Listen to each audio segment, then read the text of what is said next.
Hi there, I'm Yvonne DeCellis coming to you on Why Energy. Today's video, I just want to go over 2 things you can do to help you fall asleep if you're having a problem. If you jolt awake one night and you just find that you're having trouble falling back to sleep, I'm hoping that these exercises will help you. The very first one I'm going to show you is if you just find you're stressed, you wake up and you just can't go back to sleep. But before I go into that, another really common reason for people not being able to fall asleep is just stress, and people tell me that they can't shut their brains off. They've got racing thoughts and they can't make it stop.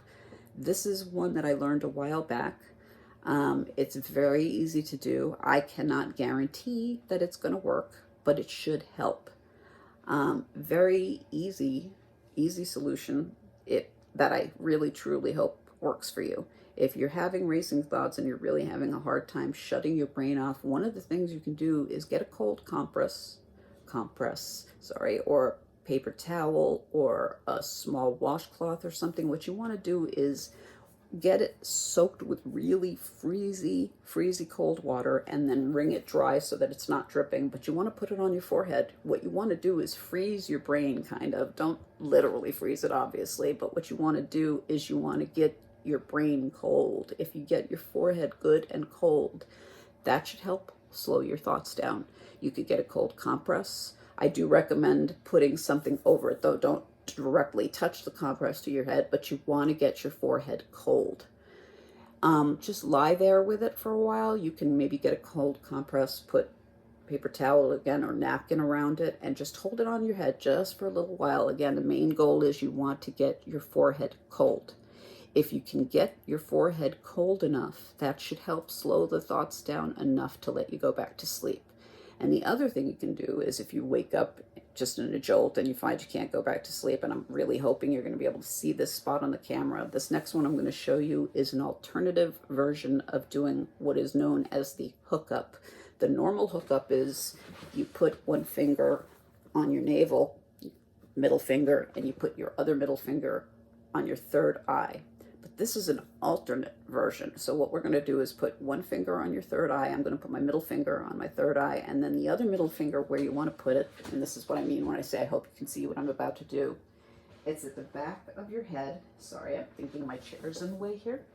Sorry about that.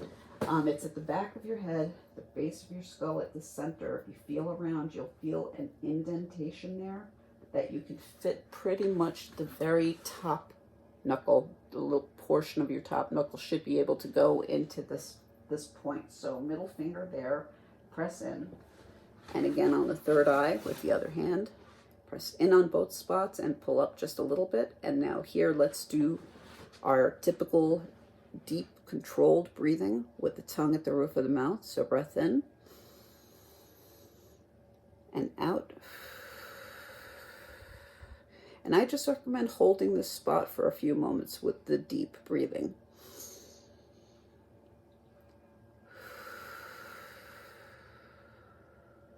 And let's just do one more in and out. So in and out. Just a word of caution here, just so you know, one of the things I've found with that particular exercise, if I do that at night, I find that I need to be in bed when I do that one, because that one does make me very tired. But I do find that one to be extremely helpful in the evenings if I wake up and I have a body pain or something that jolts me awake and I have trouble falling asleep, which very rarely is the case for me. But if that happens, I do this move and it usually knocks me out in a matter of moments. So if I get up to do something, I don't do it until I get back into the bed, but I'm hoping that helps you. And as always, thank you so much for your time. I really appreciate it. And I hope to see you again soon. But again, thank you so much for your time. Thank you for listening to me babble. Peace and light. Namaste. And I hope to see you again soon. Thanks again. Take care. Cheers.